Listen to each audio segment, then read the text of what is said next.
సాహితీ ప్రియులకు నమస్సుమాంజలి. కాశీ మజిలీ కథలకు స్వాగతం. దేవరకొండ బాలగంగాధర్ తిలక్ గారు రచించిన తిలక్ కథలు. ఇవాళ మనం వినబోతున్న కథానిక దేవుణ్ణి చూసినవాడు. వినండి. దేవుణ్ణి చూసినవాడు. గవరయ్య పెళ్ళాం లేచిపోయిందన్న వార్త ఊరంతా ఉత్సాహంగా వ్యాపించింది. అంతకు ముందు రోజునే చైనా ఇండియా సరిహద్దుల్లో దురాక్రమణ చేసిందని, యుద్ధం జరుగుతుందని వచ్చిన వార్త చటుక్కున అప్రధానమైపోయి అందరూ మర్చిపోయారు కూడా. ఆడది లేచిపోవడంలోని విశిష్టతని ఈ ఊరు వారొక్కరే గుర్తించారా అనిపిస్తుంది. ఇంత తెలుగుదేశంలోనూ రోడ్ల కూడలిలో, కాఫీ హోటళ్లలో ఆ ఊళ్ళో ఆ ఒక్కటే ఉంది హోటల్. మరి పొలం గట్లని, పంచాయతీ బిల్డింగ్ దగ్గర పురుషులు, పెరటి గోడల దగ్గర బావులు, నీలాటి రేవుల దగ్గర ఆడవాళ్లు ఈ విషయాన్నే చిత్ర విచిత్రంగా చెప్పుకుంటున్నారు. వట్టి లేచిపోవడమే అయితే ఇంత సంచలనం కలిగించకపోను. అందులోనూ ఎందుకు పనికిరాని ఎదురింటి అరుగు మీద మిషన్ కుట్టు పనివాడితో లేచిపోవడమే మరీ విడ్డూరంగా ఉంది. ఇంతకన్నా మరో ఏ పెద్ద మనిషితో లేచిపోయినా ఇంత అప్రదిష్ట ఉండకపోనని ఊళ్ళో అనుభవజ్ఞులైన పెద్దలు అనుకున్నారు. చాలా మంది యువతులు గవరయ్య భార్య తమను నిష్కారణంగా అవమానించినట్టు, అన్యాయం చేసినట్టు బాధపడ్డారు. వాడిలో ఏం చూసి లేచిపోయిందత్తా అని మూడోసారి అడిగింది తన అత్తని ఒక పడుచు, తన కుతూహలం ఆపుకోలేక. పోనీ నువ్వే వాడితో లేచిపోకపోయావు, నీకు తెలిసొచ్చును అంది అత్తగారు విసుగుతోనూ కోపంతోనూ. గవరయ్యకి బాగా శాస్తయింది అని ఏకగ్రీవంగా ఆ బాలగోపాలము తీర్మానించారు. గవరయ్యను చూసి జాలిపడినవాడు, సానుభూతి తెలిపినవాడు ఒక్కడూ లేడు. గవరయ్య అంటే ఆ ఊళ్ళో అందరికీ అసహ్యం. మనిషి కూడా నల్లగా ఎగుడు దిగుడుగా ఉంటాడు.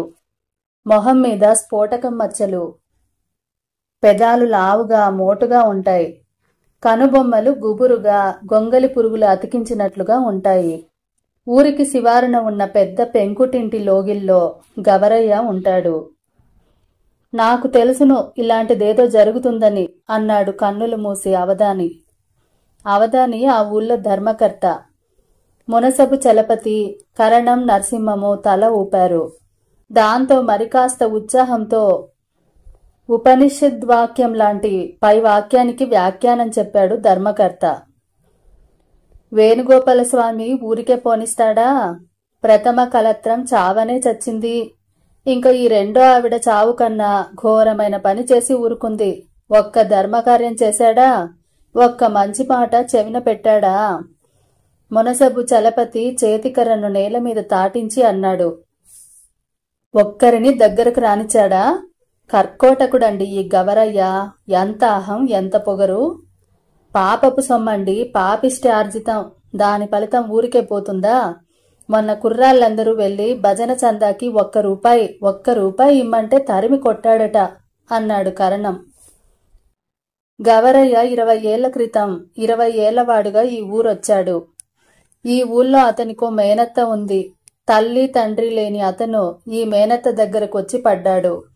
వస్తూనే కొంత డబ్బు కూడా తీసుకొనొచ్చాడు. ఈ ఊరికి 2 మైళ్ళ దూరంలోనే టౌన్ ఉంది. రోజు ఉదయమే టౌన్కెళ్ళి చీకటి పడ్డాక తిరిగొచ్చేవాడు.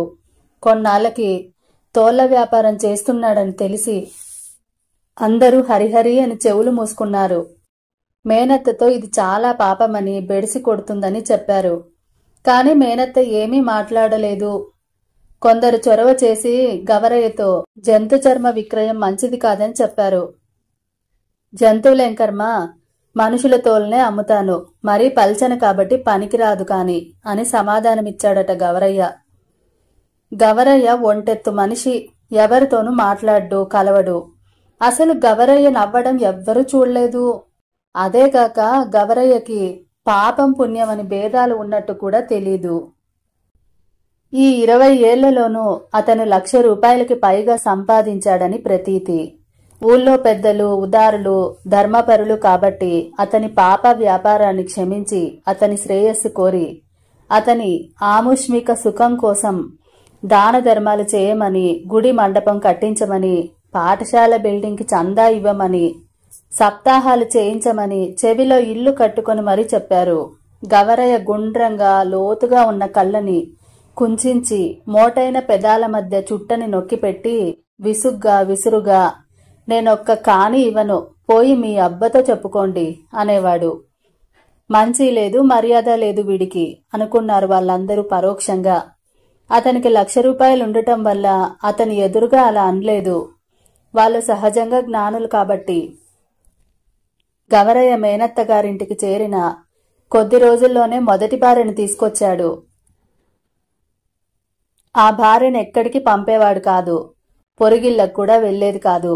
మేనత్త, భార్య, గవరయ్య ముగ్గురు 3 దెయ్యాల్లా ఉండేవారు. ఒక పుకారు కూడా ఊళ్ళో ఉండేది. గవరయ్య పెళ్ళాన్ని ఏదో భూతం ఆవహిస్తుంటుందని ఊళ్ళో ఎవ్వరికీ తెలియకుండా అందరూ నిద్రపోయే అర్ధరాత్రి వేళ భూతవైద్యుడెవడో వచ్చి ప్రయోగాలు చేస్తాడని, ధూపాలు వేస్తాడని చెప్పుకుంటుంటారు. ఇంత ఒంటరిగా సంఘ జీవితంలో కలవకుండా వీళ్ళెలా ఉంటున్నారో ఎవ్వరికీ అర్థం కాలేదు. కొంతకాలానికి గవరయ్య పుట్టిన ఊరు నుండి వచ్చానని చెప్పుకుంటూ కొన్నాళ్ళు ఆ ఊర్లో ఒక గాజుల వర్తకుడు తిరుగుతుండేవాడు. అతను గవరయ్యను గురించి బోగట్టా అందజేశాడు. గవరయ్య తండ్రి చాలా దుర్మార్గుడట. జూదము, తాగుడు రెండింటినీ సమపాలంగా అభ్యసించి ప్రాక్టీసు చేశాడట. తల్లి రోగిష్టిదై మంచాన పడి ఉండేది. అందువలన గవరయ్య తండ్రి పొరుగుల్లో ఒక ఆవిడని ఉంచుకున్నట్ట. గవరయ్య చిన్నతనంలో తల్లి సంరక్షణ ఏమీ ఎరగనివాడు. తండ్రికున్న చెడ్డ పేరు వలన గవరయ్యతో ఎవ్వరూ కలిసేవారు కాదు. ఆఖరికి ఆ ఊరి బల్లో కూడా చేరనివ్వలేదు. ఆ స్కూలు స్థాపించిన ఆయన అక్కడ పేరొందిన భూస్వామి. ఆ భూస్వామితో గవరయ్య తండ్రికి ఎడతెగని వైరం. భూస్వామి పలుకుబడి, దైవభక్తి ఉన్నవాడు. ప్రతి ఏటా సుబ్బరాయుడు షష్ఠి ఉత్సవాలు, అన్న సంతర్పణ చేయించేవాడు. గవరయ్య తండ్రి రౌడీ ముఠాతో చేరి ఆ ఉత్సవాలలో గలబా చేయించేవాడు. ఒకానొక ప్రాణావసర సమయంలో గవరయ్య తండ్రి చేత ఇచ్చిన దానికన్నా 2 రెట్లకి తనఖా రాయించుకుని ఉన్న భూమి కాస్త అన్యాయంగా కాజేశాడని గవరయ్య తండ్రి ఆరోపణ. కాని ఊళ్ళో పెద్దలు ఒక రౌడీ మాటల్ని నమ్మేటంత అవివేకులు కారు. అదే కాక వాళ్ళు చాటుమాటుగా వడ్డీ వ్యాపారం ఆ భూస్వామి పద్ధతి మీదే చేస్తున్నారు కాబట్టి పెద్ద మనిషి, పరమభక్తుడు అయిన భూస్వామి ఇలాంటి అక్రమం చేస్తాడని కల్లో కూడా ప్రజాస్వామ్యం నమ్మదలుచుకోలేదు. గవరయ్య ఒంటరితనాన్ని చూసి బాధపడి తండ్రి ఒక కుక్క పిల్లని, 2 పిల్లి పిల్లల్ని తెచ్చి ఇచ్చి వాటితో ఆడుకోమనేవాడు. మనుషుల కంటే ఇవే నయం అనేవాడు రోగిష్టైన భార్యతో. గవరయ్య బాల్యమంతా కుక్కలతో, చెట్లతో, గోడలతో ఆడుకుంటూ గడిపాడు. కొన్నాళ్లకి రోగిష్టి తల్లి చచ్చిపోయింది. ఆమె చచ్చిపోవడంతో గవరయ్య తండ్రి దుండగాలు ఎక్కువైపోయాయి. గవరయ్య తండ్రికి భార్య అంటే చాలా ప్రేమ. ఆమె జబ్బు కోసం చాలా ఖర్చు పెట్టాడట. ఇప్పుడు ఈమెకు చివరి రోజుల్లో వైద్య సహాయం చేయించలేకపోవడం భూస్వామి అక్రమం వల్లేనని ఆలోచించిన గవరయ్య తండ్రి మరీ పెట్టరేగిపోయాడు. భూస్వామి పాలేరు పొలంలోంచి వస్తుండగా ఎవరో వాడి తల 2 చెక్కలయ్యేట్టు ఇనుపకడ్డీతో కొట్టారు. భూస్వామి తన అనుమానమంతా గవరయ్య తండ్రి మీద ఉందన్నాడు. గవరయ్య తండ్రిని అరెస్టు చేశారు. కేసు మోపారు. ఊళ్ళో అందరూ బలమైన సాక్ష్యం ఇచ్చారు. వాళ్ళు స్వయంగా చూసినా చూడకపోయినా భక్తిపరుడైన భూస్వామి ఆజ్ఞల్ని దైవాజ్ఞగా శిరసావహించారు. గవరయ్య తండ్రికి యావజ్జీవ శిక్ష పడింది. తండ్రి ఆఖరి మాటగా కొడుకుతో, ఎవ్వర్ని నమ్మకు, నీ కాళ్ళ మీద నువ్వు నుంచో, ఈ మనుషులందరూ దొంగ వెధవలు, విష సర్పాలని చెప్పి మరీ పోలీసులతో వెళ్లాడు. తల్లి లేని తండ్రి లేని గవరయ్య ఆ ఇంట్లో బెంబేలెత్తిపోయాడు. బెంగతో 2 రోజులు తిండి తిప్పలేక ఇంట్లో మూలగా కూర్చొని 14 ఏళ్ల గవరయ్య బోరుమని ఏడ్చాడు. ఎవ్వరూ ఆ ఛాయలకి రాలేదు, పలకరించలేదు. రౌడీ, హంతకుడు అయిన తండ్రి దుర్గుణాలు వీడికి సంక్రమించి ఉంటాయని అనుకున్నారు కాబోలు. గవరయ్యకి జ్వరం వచ్చింది. మందు లేదు, మాకు లేదు. జ్వరం స్ఫోటకంలోకి మారింది. ఆ ఇంట్లోంచి రాత్రుల్లో అమ్మా చచ్చిపోతున్నానేవ్ అనే కేకలు వినవచ్చేవి భయంకరంగా దీనంగా. మసూచి అని తెలియగానే ఆ పొలిమేరల్లో కూడా జనం నడవటం మానివేశారు. ఈ కొడుకు కూడా పోతే ఊరికి పీడ వదిలిపోతుందన్నారు కొందరు. ఇలా ఉండగా ఒకరోజు సాయంత్రం ఒక గుర్రబండి గవరయ్య ఇంటి ముందు ఆగింది. దానిలో నుంచి 40 ఏళ్ల స్త్రీ దిగింది. ఒంటి నిండా నగలున్నాయి. మనిషి బలంగా పొడుగ్గా ఉంది. చంపల దగ్గరైనా జుట్టు నెరవలేదు. ఆ వీధంతా వింతగా ఆమె కేసి చూస్తూ నించున్నారు. కాని ఆమె పక్కకు కూడా చూడకుండా సరాసరి లోపలికి వెళ్ళిపోయింది. నౌకరు పెట్టెలన్నిటినీ లోపల పెట్టి తలుపులు దబాలన వేసేశాడు. నౌకరు ద్వారా ఆమె గవరయ్య తండ్రికి ఇలాకా ఉన్న ఆవిడని, 6 నెలలు పుణ్యక్షేత్రాలు సేవించి 2 రోజుల క్రితమే తిరిగొచ్చిందని, గవరయ్య తండ్రికి యావజ్జీవ శిక్ష పట్టము, కొడుకు దిక్కులేనివాడై ఉండటము తెలిసి ఎకిన సామాన్లు పట్టించుకుని ఆ ఊరు వచ్చేసిందని తెలిసింది. అంతే. నాటి నుండి గవరయ్య ఆమె సంరక్షణలో పెరిగాడు. జబ్బు నుంచి కోలుకున్న గవరయ్య మరీ వికృతంగా ఉన్న ఆమె లక్ష్యం చేయలేదు. తండ్రితో సంబంధం ఉన్నంత మాత్రాన ఈ చేతగాని వికారపు కొడుకు బాధ్యత తీసుకోవడంలోని అవివేకాన్ని ఒకరిద్దరు చొరవగల స్త్రీలు ఆమెకు చెప్పి చూశారు. కాని ఎవరినీ లక్ష్యం చేయని గుణం ఆమెలో ఉంది. కొన్నాళ్లకి ఒక పిల్లని వెతికి తెచ్చి గవరయ్యకు పెళ్లి చేసింది. గవరయ్య 20వ ఏట ఆమె మరణించే ముందు గవరయ్యకి తన నగలు 10,000 రూపాయల నగదు ఇచ్చి వేసింది. తర్వాత అతని ఊర్లో మేనత్త ఇంటికి రావడం, తోళ్ల వ్యాపారం చేయటం, 7-8 ఏళ్లకు మొదటి భార్య పోవడం ఊళ్ళో అందరికీ తెలిసిందే. ఈ చరిత్ర అంతా ఆ గాజుల వర్తకుడి ముఖతః విన్న తర్వాత గవరయ్య అంటే ఉన్నవాళ్ల అసహ్యభావం ఈసారి తార్కికమైన ఆధారంతో మరింత గట్టిపడింది. తండ్రి దుర్మార్గుడు, హంతకుడు. వీడు చిన్నతనం నుండి పిల్లులతో కుక్కలతో కలిసి జంతు లక్షణాలు అలవరుచుకున్నాడు. పైగా వీడి పెంపకం ఒక చెడిన స్త్రీ చేత. ఇంతటి అమానుషుడు వచ్చి తమ ఊళ్ళో పడ్డాడనే బాధ ఒకవైపున పీడించింది నలుగురిని. అయినా అవధాని మొదలైన పెద్దలు మొదట నిరాశ చెందలేదు. గవరయ్య దుర్మార్గుడు నిజమే, వికృత రూపుడు అది నిజమే, పిసినిగొట్టు, ఎవ్వరికి కాని రాల్చడు, ఒప్పుకున్నాం. ఒంటెత్తు మనిషి, సభ్యత లేనివాడు, అందరికీ తెలుసును. అయితేనేం ధనవంతుడు. ఆ ధనాన్ని సత్కార్యాలకు ఉపయోగించేటట్టు చేస్తే అతనికి పెద్దలకి ముక్తి ఉంది. ఇంత ఉదారాశయంతో ఎన్నో విధాల ఎన్నోసార్లు గవరయ్యని కదిపి చూశారు. వేణుగోపాలస్వామి ఉత్సవాలన్నారు, మండపం కట్టించాలన్నారు, ఒకవైపు ఒరిగిన ప్రాకారం బాగు చేయించాలన్నారు. దేనికి గవరయ్య లొంగి రాలేదు. చివరికి గుళ్ళోకొచ్చి దైవదర్శనం చేసుకుని ప్రసాదం తీసుకోమన్నారు. అది ఖర్చులేని పని. ఎప్పటికైనా గవరయ్య రాతి గుండెల్లో భక్తి విత్తనం నాటుకుంటుందని వాళ్ళ ఆశ.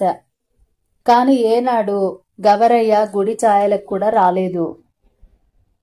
ఒక తోటివాడు నాస్తికుడై పాపి అయిపోతుంటే ఊరుకోలేని మంచితనం వలన, కార్యదీక్ష వలన ఊరి పెద్దలు అతని మీద బహిష్కరణాస్త్రం ప్రయోగించారు. కాని అదేమీ పనిచేయలేదు. ఎందుకంటే గవరయ్య ఊరినే బహిష్కరించాడు. మొదట్నుండి చాకలి, కోమటి, మంగలి అతనికి చాటుమాటుగా వాళ్ల సేవలు అందించటం మానలేదు కూడా. నిక్కచ్చిగా వాళ్ళందరికీ జీతాలిస్తాడేమో, గవరయ్య బేరాన్ని పోగొట్టుకోవడానికి వాళ్ళెవ్వరూ ఇష్టపడలేదు. మొదటి భార్య కాలు జారి నూతిలో పడి మరణించినప్పుడు అవధాని తదితరులు గవరయ్యని పరామర్శించారు. ఇదంతా కర్మ ఫలితమని, ఇప్పటికైనా మేలుకోమని హెచ్చరించారు. కాని గవరయ్య ఖాతరు చేయలేదు. పైగా ఏడాదిలో తనకన్నా 17 ఏళ్ల చిన్నదైన ఒక పిల్లని పెళ్లి చేసుకుని ఇంటికి తీసుకొచ్చాడు. ఆ పిల్ల అందం మాట ఎటున్నా ఫ్యాషన్గా అలంకరించుకునేది. ఆమెను ఎంతో ఆప్యాయంగా, ప్రేమగా చూసేవాడని గవరయ్య గురించి అనుకునేవారు. అయితే ఆమెైనా ఇల్లు దాటి యువతలకొచ్చేది కాదు. ఎవరైనా కుతూహలం కొలిది వెళ్లి పలకరిస్తే కబుర్లు సరదాగా చెప్పేది. ఎవరైనా గవరయ్య రూపాన్ని గురించి గాని, వయస్సు గురించి గాని వ్యంగ్యంగా హేళన చేస్తే ఆయన చాలా మంచివారు అనేదట. 4 రోజులకొకసారి పక్క టౌన్కి బండి మీద వెళ్లి సినిమా చూసి వచ్చేదట. గవరయ్య తన నిబంధనల్ని ఈ భార్య విషయంలో సడలించాడని ఆశ్చర్యపోయారు. కాని ఆ సడలింపు కూడా కొంతవరకే. ఆ ఇంటిలో ఉన్నవాళ్ళు అలాగ మనుషులకి, ఊళ్ళో జరిగే సంఘటనలకి దూరంగా ఉండాల్సిందే. ఎదురింటి అరుగు మీద ఉన్న మిషన్ కుట్టువాడితో ఈమెకి లేచిపోవడం దాకా ఇంత చనువు ఎలా ఏర్పడిందో ఎవ్వరికీ తెలీదు. కాని ఈ దుస్సంఘటనతో మునసబు, కరణము తదితరులు మహదానందం పొందారు. కటిక చీకట్లో వాళ్ళకి మళ్లీ ఆశాకిరణం గోచరించింది. ఇనుము వేడెక్కినప్పుడే సాగగొట్టాలన్నారు. నలుగురు కలిసి ఒక రోజున గవరయ్య ఇంటికి వెళ్లారు. ఇల్లు చాలా పెద్దది, మండువా లోగిలి. ఇంటి చుట్టూ పెద్ద దొడ్డి, వెనకాల గడ్డివాము, దూడల పాక, చెట్లు చేమలు ఉన్నాయి. ఆ పైన ఇంకేమీ ఇల్లు లేవు, అన్ని పొలాలే. మేనత్త ఉన్న చిన్న లోగిలిని క్రమక్రమంగా పెంచే ఇంత ఇంటిని చేశాడు గవరయ్య. ఆ ఇల్లు అన్ని ఇళ్లలా ఉండదు, కలకలలాడుతున్నట్టుగా ఉండదు. ఏదో భయంకరమైన ఏకాంతం ఆ ఇంట్లో పేరుకున్నట్టుగా ఉంటుంది. రాత్రిళ్ళు దెయ్యాల గదిలోంచి గదిలోకి వంకర కాళ్లతో తిరిగి తిరిగి పగటివేళ అటక మీద చూరు మూలల్లోనూ దాక్కున్నట్టుగా ఉంటుంది. పలుకుబడి, స్తోమత, సహజంగా ధైర్యము ఉన్న ఆ నలుగురికి ఆ ఇంట్లో అడుగు పెడుతుంటే కొంచెం బెదురుగా ఉందన్నమాట నిజం. గోడకు చేరబడి కళ్ళు మూసుకొని ఉన్నాడు గవరయ్య. బనీనులోంచి అతని బలిష్టమైన రొమ్ము, కండలు మసూచికపు గుంటలతో ఘాట్లు తిన్న తుమ్మబాదుల్లో ఉన్నాయి. అవధాని, మునసబు, కరణము, మరొక పెద్ద మనిషి తేరి చూస్తున్న గవరయ్యకి దగ్గరగా ఉన్న బల్ల మీద కూర్చున్నారు. గవరయ్య ఏమన్నట్టుగా ప్రశ్నార్థకంగా చూశాడు. నీకు రావాల్సిన కష్టం కాదోయ్ గవరయ్య. నిమ్మకు నీరోసినట్టు ఉండే స్వభావం నీది. ఒకరి జోలి సొంటి అక్కర్లేదు. విషయం తెలియగానే అరే పాపం అని మనసు కొట్టుకులాడిపోయిందంటే నమ్ము అన్నాడు కరణం. గవరయ్య మాట్లాడలేదు, అలాగే చూస్తున్నాడు.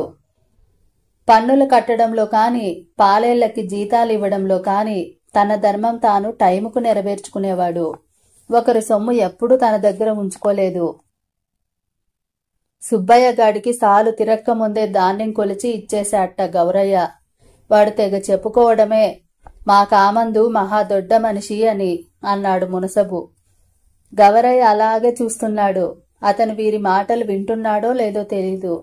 కాని ఒక్క మాట గవరయ్య బాబు, మందంగా, గంభీరంగా, అందులోనే ఒక విశేషమైన దయ, మృదుత్వాన్ని కలిపి వాచా చమత్కారి అయిన అవధాని ధర్మకర్తృపు హోదాతో పలికాడు. భగవంతుడి ఆసరా లేకుండా ఎటువంటి వాడు ఈ సంసార సాగరాన్ని సుఖంగా దాటలేడనుకో.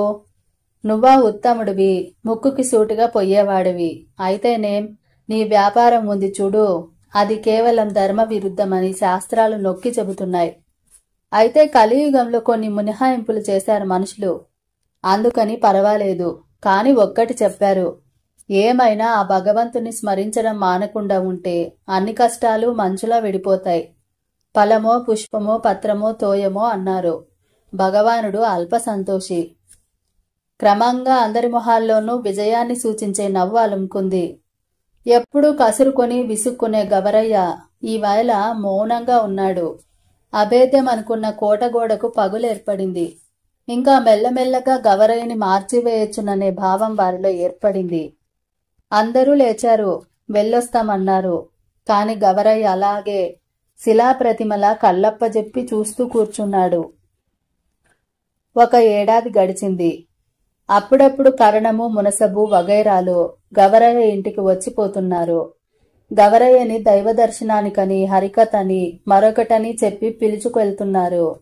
ఊళ్ళో వాళ్ళు కూడా గవరయ్య వీధిలో వెళ్తుంటే నమస్కారాలు పెడుతున్నారు. గవరయ్య మాత్రం ఏమీ మాట్లాడదు. మంత్రించిన వాడిలా ఆ దేవాలయంలో కాని, హరికథలో కాని కూర్చుంటాడు. సగంలో ఒక్కొక్కసారి చటుక్కున లేచి వెళ్ళిపోతాడు.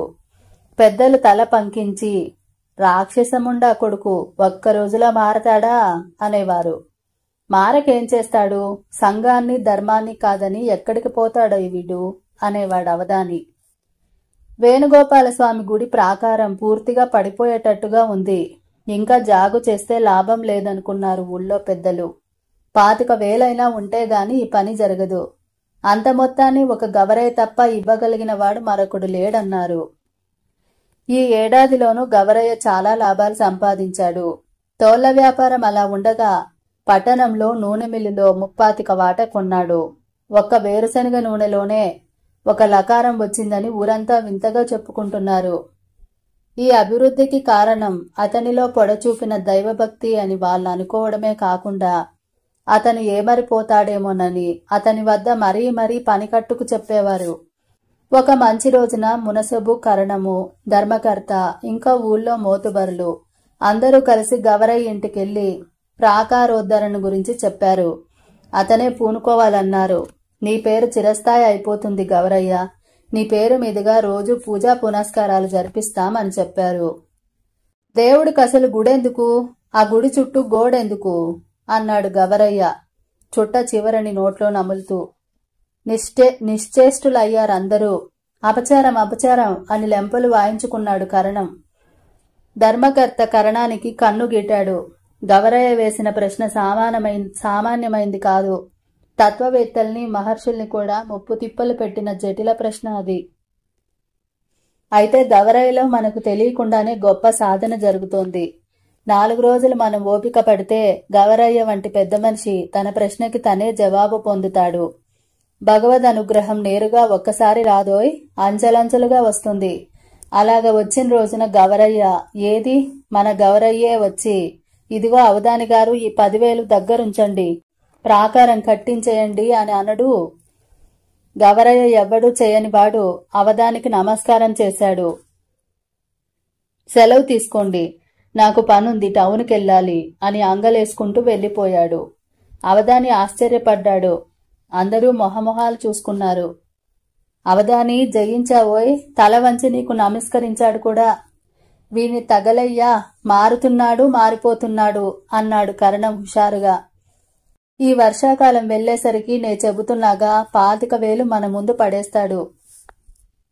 ఆ ప్రాకారంతో పాటు మన ఇళ్లకి ప్రహరీ గోడలు లేస్తాయి అన్నాడు మీసాల్లో ముసిముసి నవ్వులు నవ్వుకుంటూ మునసబు. వర్షాకాలం రానే వచ్చింది. రావడంలో మంచి ఊతంగా, కోపంగా, బలంగా వచ్చింది. కుంభవృష్టిగా వర్షం, దట్టమైన మేఘాలతో నల్లబడిన ఆకాశం, మెరుపులు, ఉరుములు, ప్రకృతి పెళ్లి పందిరిలా హడావిడిగా ఉంది.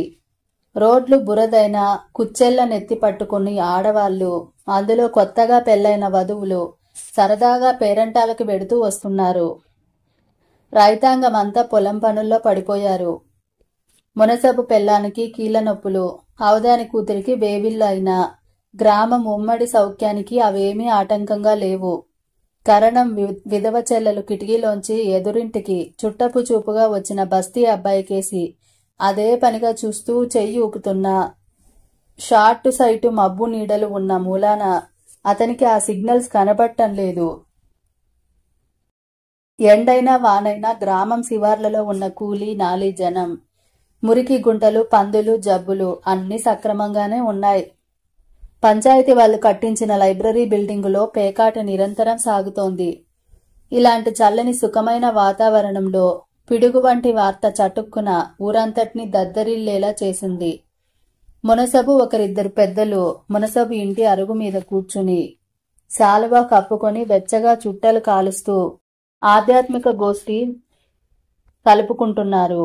ఆ సమయంలో పానకాలు అక్కడికి పరిగెత్తుకొని వచ్చాడు. వాడి కళ్ళల్లో విపరీతమైన కంగారుంది. వాడి వాలకం చూస్తే వాడి వెనకాలే భూకంపమో వరదో గ్రామానికి వచ్చినట్టుంది. ఏంరా, ఏం జరిగింది అన్నాడు మున్సబు. అదొచ్చిందండి, తిరిగొచ్చింది అన్నాడు పానకాలు. 2 నెలల క్రితం మునసబు గారి గిత్తదూడ కట్టు తప్పించుకొని పారిపోయింది.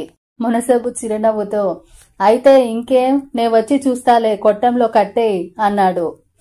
గిత్త కాదు బాబు, గవరయ్య పెళ్ళాం అన్నాడు పానకాలు మెల్లగా. అందరూ చటుక్కున నిటారుగా కూర్చుని ఆ ఏమన్నావ్ అన్నారు ఏకకంఠంతో. పానకాలు చెప్పిన వివరణ ఇది.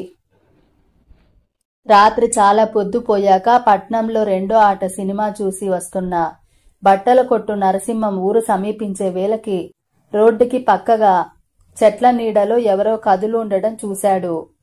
అతనికి దెయ్యమేమో అని అనుమానము, భయము కలిగి గుండెలు దడదళ్లాడాయి. అక్కడికి కాస్త దూరంలో పాకలో పడుకున్న పానకాల్ని కంగారుగా లేపాడు. ఇద్దరూ వచ్చి చూశారు.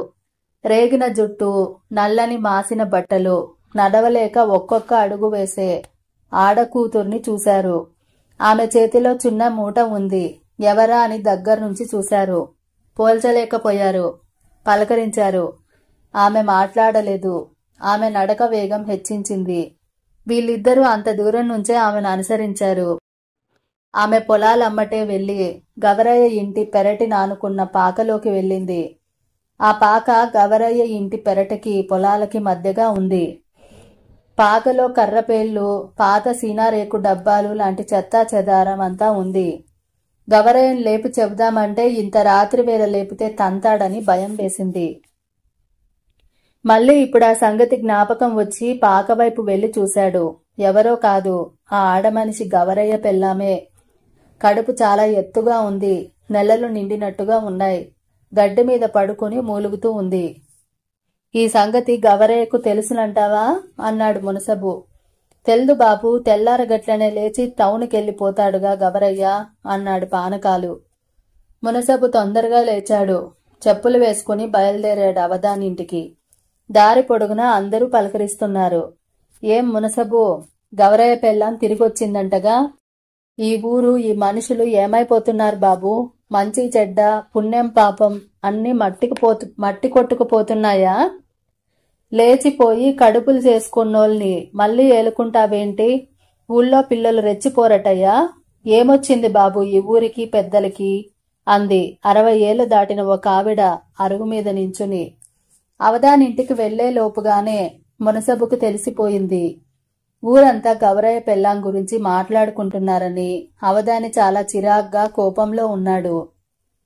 మీకు తెలుసా అన్నాడు మునసబు మెట్లెక్కుతూ. ఆబాల గోపాలానికి తెలుసును. మునసబుగిరి చేస్తున్న నీకే తెలవదు. ఎంత ధైర్యం ఉండి ఆ పాపిష్టిది ఈ ఊరొచ్చిందట. ధర్మ భయం, దైవ భయం ఎక్కడైనా ఉన్నాయా అని. కాసేపట్లో కరణము, ఊరి పెద్దలు అందరూ అక్కడ సమావేశమయ్యారు. గవరయ్య తక్షణం ఆ చెడిపోయిన దాన్ని తరిమేస్తాడో లేక తనే ఊరు నుంచి వెళ్లిపోతాడో తేల్చుకోవాలన్నారు. ఆ రోజు ఉదయమే మాలగూడెంలో ఎవడికో కలరా తగిలిందని, దానికి కారణం ఈ పాపిష్టిది ఊళ్ళో అడుగు పెట్టడమే అని ఒకరన్నారు. అవధాని పెద్దక్క గారు తలుపు రెక్క ఓరగా తీసి ఇలా అంది. మేమందరం సిగ్గుతో చచ్చిపోతున్నాం. ఇలా బరి తెగించిన వాళ్ళు ఊళ్ళో ఉంటే సంసారుల గతి ఏమవుతుంది? ఆలోచించండి అన్నయ్య. మమ్మల్ని ఊళ్ళో ఉండమంటారో లేక ఏ గంగలో దూకమంటారో చెప్పండి. ఇంతకీ గవరయ్య ఇంట్లో లేడుగా? రాగానే పెద్దలు మీరు వెళ్ళి చెప్పండి. మీ మాట వినకుండా ఉంటాడా? ఏమైనా చెప్పండి అవధాని గారు. గవరయ్య ఇదివరకటి వాడు కాదు. పాపం పుణ్యం అంటే ఏమిటో తెలుసుకున్నాడు. దైవభక్తి, అంతకన్నా మీరంటే భక్తి కలుగు ఉన్నాడిప్పుడు అన్నాడు ఊళ్ళోకి పెద్ద కామందైన శేషగిరి. గవరయ్య మీద ఇంకా ఎన్ని ఆశలు పెట్టుకున్నాం అన్నాడు మునసబు నిట్టూరుస్తూ గుడి ప్రాకారాన్ని 25,000 తలుచుకుని. గవరయ్య మేనత్త ఉంది కదా, ఆవిడేం చేస్తుంది? ఊరుకుందా అన్నాడు కరణం. ఏం మేనత్తలే బాబు, కాయలా పడి మంచాన అంటుకుపోయింది పాపం. బాగా ముసల్దైపోయింది అన్నాడు ఒకడు. కనుచీకటి పడే వేళకి గవరయ్య ఇంటి ముందు సైకిల్ దిగాడు. ఇంట్లోకి అడుగు పెట్టగానే అవధాని, కరణం మునసబుని చూశాడు. కనుబొమ్మలు పైకెత్తి ప్రశ్నార్థకంగా తల ఆడించాడు. అవధాని అంతా చెప్పాడు. గవరయ్య కళ్ళు ఎర్రబడ్డాయి. అతని లాబాటి పెదవులు వణికాయి. గబగబా వెళ్లి మూలనున్న గుణపం చేత్తో పైకెత్తాడు. చంపేస్తాను తప్పుడు ముండని అని అరిచాడు. అవధాని కంగారుగా, వద్దు వద్దు, అంత పని అక్కర్లేదు గవరయ్య బాబు.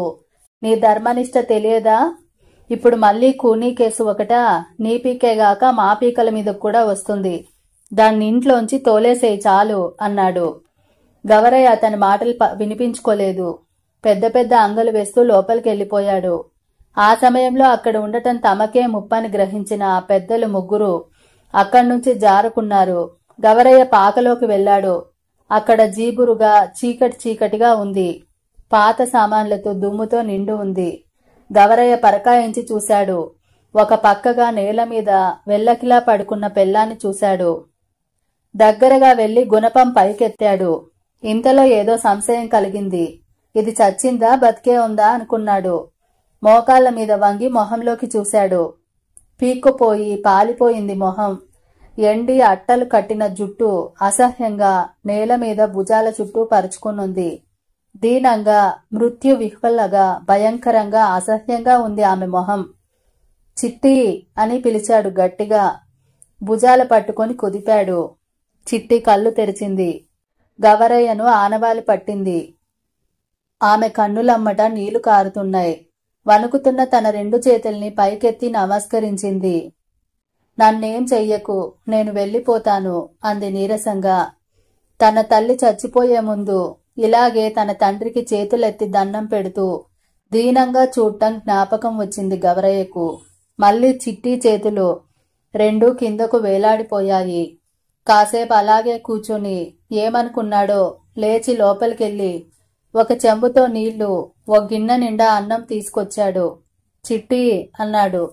చిట్టి కళ్ళు తెరిచింది. లే, ఈ అన్నం తిను, తెల్లారగానే వెళ్ళిపో. నీ మొహం నాకు చూపించకు, తెలిసిందా అన్నాడు. చిట్టి తల ఊపింది. గవరయ్య లేచి నుంచొని తెల్లవారాక ఈ పాకలో కనిపించావో నీకు చావు తప్పదు అని ఇంట్లోకి వెళ్ళిపోయాడు. ఆ రాత్రి గవరయ్యకు అన్నం సహించలేదు. అతనికి కాళ్ల కింద మంటలు పెట్టినట్లుంది. అవతల ఆకాశం మీద మబ్బులు దట్టంగా పట్టాయి. గాలి రివ్వుమని చెట్ల ఆకుల్లోంచి చప్పుడు చేసుకుంటూ ఇంటి చూరుని తాకి వెర్రిగా అరుస్తూ వెనక్కి తిరిగిపోతోంది. పక్క మీద దొర్లుతున్న గవరయ్యకి కునుకు పట్టింది. గవరయ్యకి భయంకరమైన కల వచ్చింది. తన తండ్రిని తల్లిని ఒక స్తంభానికి కట్టి చుట్టూ మంటలు పెట్టారు. ఆ మంట పెట్టిన వాళ్ళు అవధానిలాగా, కరణంలాగా, మునసబులాగా కనిపించారు. తల్లి తండ్రి బాబోయ్ బాబోయ్ అని అరుస్తున్నారు. తల్లి తండ్రి ఎర్రగా, నల్లగా, బూడిదలా కాలిపోయారు. ఆ బూడిదలోంచి ఒక వ్యక్తి బయటకు వచ్చాడు. ఆ వ్యక్తి గబగబా అడుగులేసుకుంటూ తన పెరట్లో పాకవైపు వెళ్ళాడు. ఆ వ్యక్తికి ఒక చేతిలో శంఖం, మరొక చేతిలో చక్రం, నుదుట నామాలు ఉన్నాయి. గుళ్ళో తను చూసిన వేణుగోపాలస్వామి విగ్రహంలా ఉన్నాడు. వేణుగోపాలస్వామి కళ్ళమ్మట నీళ్లు కారుతున్నాయి. దేవుడు ఏడుస్తున్నాడు. చిట్టి పక్కలో ఉన్న పిల్లవాణ్ణి చేతులతో తీసుకుని నీకేం భయం లేదు, నేనున్నానుగా అని చిట్టిని ఓదారుస్తున్నాడు. ఇంతలో మండుతున్న కాగడాలు పట్టుకుని ఊళ్ళో జనం కేకలు వేసుకుంటూ వచ్చి పాకను అంటించేస్తున్నారు. పాక నలువైపులా బగ్గుమని అంటుకుంది. జ్వాలలు మిన్నుమిడుతున్నాయి. దేవుడు మంటల్లో కాలిపోతున్నాడు. చిట్టి కాలిపోతుంది. నోరెరుగని చిట్టి పిల్లాడు కాలిపోతున్నాడు. ఉలిక్కిపడి లేచాడు గవరయ్య. అతని నుదురంతా చెమటతో తడిసిపోయింది. కిటికీ తలుపులు గాలి కొట్టుకుంటున్నాయి. హోరుమని గాలి, వాన, ఉరుములు. అంతా భయంకరంగా ఉంది. గవరయ్య మొహం తుడుచుకున్నాడు. పక్కనున్న కూజాలోని ఒక గ్లాసుడు మంచినీళ్లు గడగడా తాగాడు. చీకట్లోంచి బయటకు చూశాడు. వానలో కలిసిన చీకటి నల్లని విషంలాగా ఆకాశం మించి కారుతున్నట్ల, నల్లని పాపం సముద్రంలో పొంగుతున్నట్లుగా ఉంది. ఆ భయంకరమైన చీకటిలో ఈ మనుషులు, ఇల్లు, వాకిళ్ళు, భయాలు, కోర్కెలు అన్నీ అబద్ధంగా కనిపించాయి. ప్రకృతి యొక్క ప్రచండ తాండవంలో ఏదో సత్యం కొరడాతో చెల్లున కొట్టినట్లు అర్థమైనట్లు అనిపించింది. ఒక పెద్ద మెరుపు మెరిసింది. ఆ మెరుపులో వేణుగోపాలస్వామి గోపురాగ్రం మెరిసింది. గవరయ్య మనసు లోతుల్లో ఏదో మెరిసింది.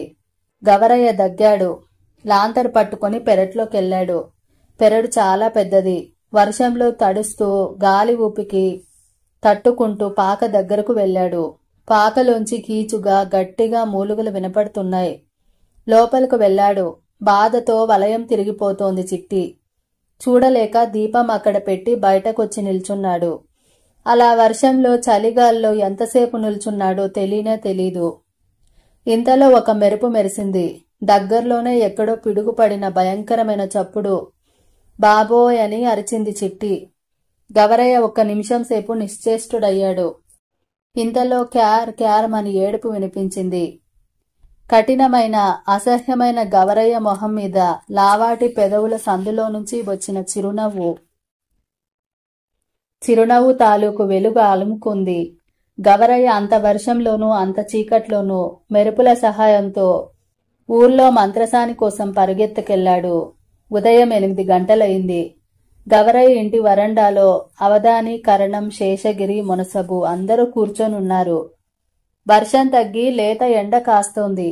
ఆ ఎండల్లో రాత్రంతా తడిసిన చెట్ల ఆకులు పచ్చిగా గవరయ్య ఇంటి మీద వాలిన కాకి నల్లని రెక్కల్లా మెరుస్తున్నాయి. అవధాని, మునసబు వాళ్ళ మొహాలు మాత్రం మెరవటం లేదు.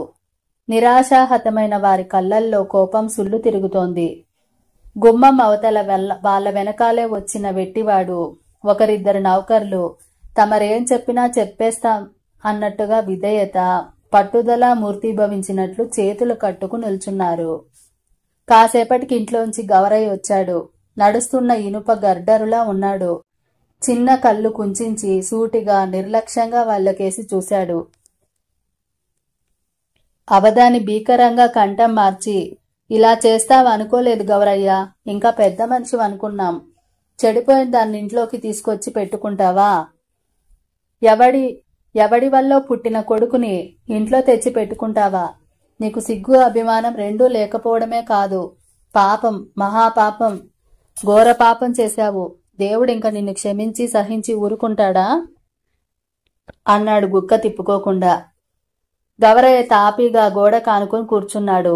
బొడ్లోంచి పొగాకు కాడ తీసి చుట్టబెడుతూ, నాకు దేవుడే చెప్పాడు అన్నాడు. ఏం చెప్పాడు? అన్నాడు అవధాని. ఆ పిల్లాన్ని నేను పెంచుకుంటాను, ఆ పిల్ల ఇంట్లో పడి ఉంటుంది అన్నాడు గవరయ్య. లేచిపోయిన దాన్ని ఏలుకుంటావా? అన్నాడు శేషగిరి తన చెవుల్ని తాను నమ్మలేక. ఏలుకోవడం సిగతరగా నాకంటే సగం చిన్నదాన్ని పెళ్లి చేసుకుంటే లేచిపోక ఏం చేస్తది?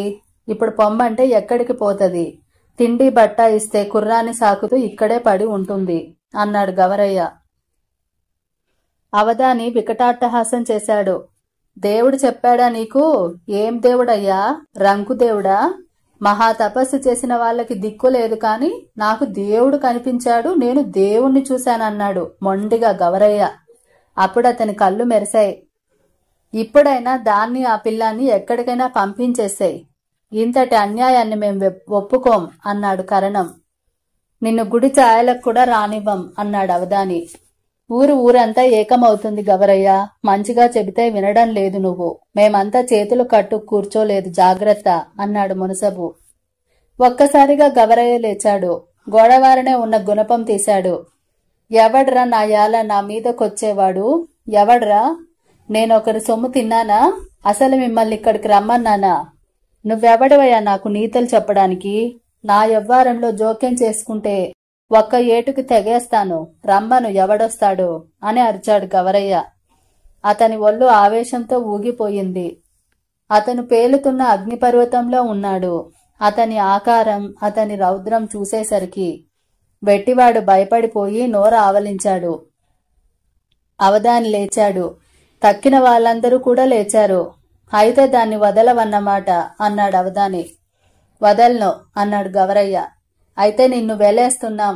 చాకలి మంగలి రానే రారు సరికదా, నీ పొలం పనులకి పాలేరుతనానికి ఎవరొస్తారో చూస్తాను అన్నాడు అవధాని.